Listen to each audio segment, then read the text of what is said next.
All of you have heard the name Andretti by now, the loud American looking to make waves in the Formula One world. Like him or not, we can't help but admire his persistence in getting his name on the Formula One grid. His attempts appear to have stalled midway through 2022 though, thanks to Toto Wolff's disapproval of another team joining the grid. That is all changing though as the FIA opens the doors to new teams, and Toto Wolff is not happy about it. Want to know more about the potential new F1 teams and why Toto Wolff thinks it's such a bad idea? Then stick with me for the rest of the video. Let's start off by talking about Andretti Autosport's entry into F1 and what has changed. FIA President Mohammed Ben Sulayem has announced that the governing body of F1 will invite suitors to lay out their plans for a new F1 team, in the first sign the sport could be open to expanding the current 10-team grid. With the New York fireworks still ringing in our ears, the president took to Twitter to say, "I've asked my F1 team to look at launching an expression of interest process for prospective new teams for the FIA F1 World Championship." Michael Andretti must have thought his Christmas had come extremely early, or maybe just a little late. After a whole year of trying to convince the other members of the grid he had something to offer the sport, here was his chance to officially pitch his team to the FIA. His main issue had been proving to the other teams that his entry wouldn't cause a dilution of their earnings, but if the FIA are looking to take on a team or two anyway, then that is no longer a problem. That wasn't the only big news for Andretti at the turn of the year though. Andretti Autosport's long pursuit of joining the Formula One grid also received a game-changing boost, with the announcement that they teamed up with General Motors brand Cadillac. The American motorsport team, fronted by 1978 F1 World Champion Mario Andretti, have joined forces with one of the world's automotive powerhouses in GM, and plan to submit their bid to enter the sport together. Announcing that GM will be represented by American manufacturers Cadillac, a statement confirmed the Andretti Cadillac team would be based in the US, with a support factory in the UK. A statement from the brands read, "This reunites two iconic American companies with deep motorsports pedigrees, and provides the opportunity to build on previous racing accomplishments, while expanding international reach for both brands." F1 has seen consistent growth globally, and most recently in the US with 2023 races in Austin, Miami, and Las Vegas. The Andretti Cadillac team is planning to submit an expression of interest when the FIA opens the formal process. If selected, the team is seeking to compete as soon as practical, with at least one American driver. Having a brand like Cadillac partnering with him could be the final piece of the puzzle for Andretti. The claims that he wouldn't have the financial backing to bring a competitive team to the sport were always exaggerated. They are already an internationally established motorsports team, but with GM's backing, that definitely can't be a complaint anymore. The other problem, which Wolff was quick to point out on many occasions, was that the Andretti brand wasn't big enough for Formula One. Sure, they might have a name in Formula E and Indy cars, as well as other series, but they aren't as big as a Ferrari or Mercedes or McLaren. But with Cadillac being a title sponsor, they have a huge international brand that people across the world can recognize. Andretti is looking more serious with each passing day, but will it be enough to convince the FIA and the current crop of F1 teams? Mercedes boss Toto Wolff expressed concerns about an additional 11th team diluting the sport. If a team comes in, how can you demonstrate that you're bringing in more money than it's actually costing? Because the 11th team means a 10% dilution for everybody else, Wolff said last year. So if one is able to demonstrate that, then we should all be sitting on the table and cheer for such an entry. But that hasn't been demonstrated yet. And that may sound a bit dry because it comes down to the numbers, but the value of Formula One is that it's a limited amount of franchises. And we don't want to dilute that value by just adding teams.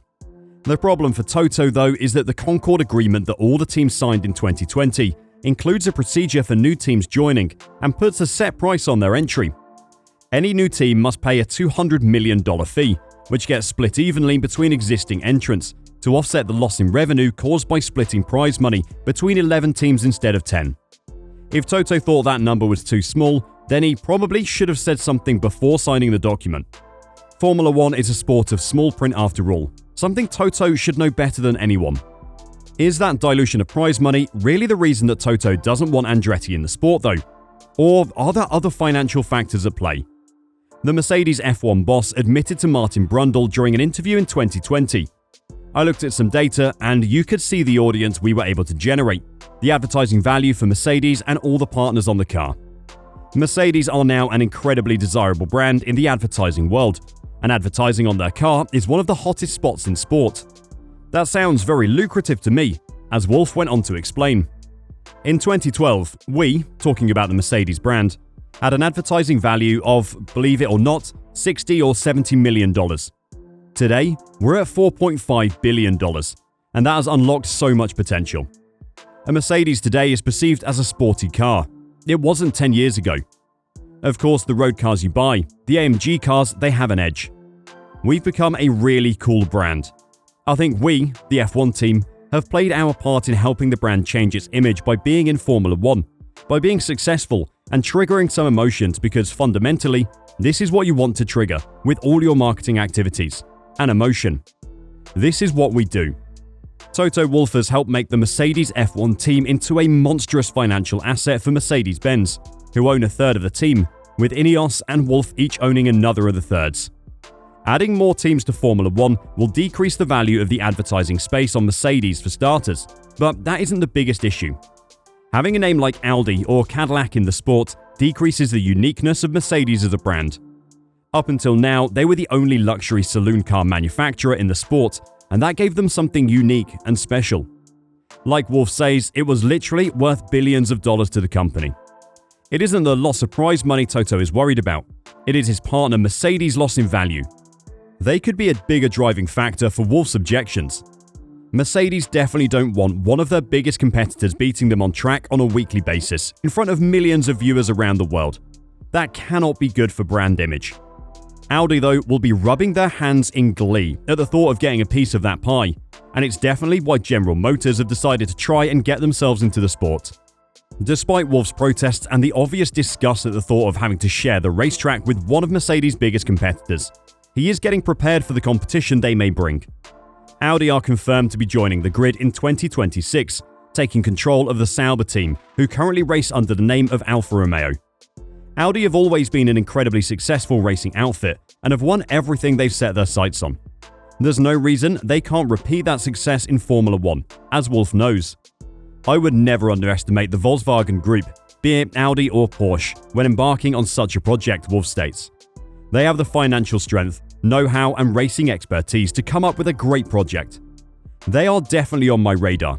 They can definitely be one of the teams that succeed in 2026. The other teams should be worried about the likes of Andretti and Audi. They know how to win. But what are the risks of them joining? Formula 1 is at its healthiest since its inception in 1950. No team has left since 2016, and financially, with help from the budget cap, every outfit is safe and actually aiming to build rather than survive. So the question for F1 is, whilst new teams could prove positive, is there a need in the current climate to risk the stability that has finally been achieved for the sake of 2 more cars on the grid? Andretti's bid, on the face of it, seems only positive. A big motorsport name with proven credentials in racing that can help further boost numbers stateside. Yet there have been almost only negative comments from within the paddock. So who'll decide if new teams join? While the FIA may push for more cars, ultimately it is F1 that runs that section of the ship. It has been suggested relations between Ben Sulayem and Domenicali in particular are not so strong. With that in mind, the politics surrounding the issue will make for fascinating viewing across the coming months, and we can't wait for the public fallout. Do you want to see more cars on the grid? Or do you think Audi and Andretti won't be able to cut it? Let us know your thoughts in the comments down below, and on your way down, don't forget to subscribe in preparation for the 2023 season. Until next time, drive safe and bye for now.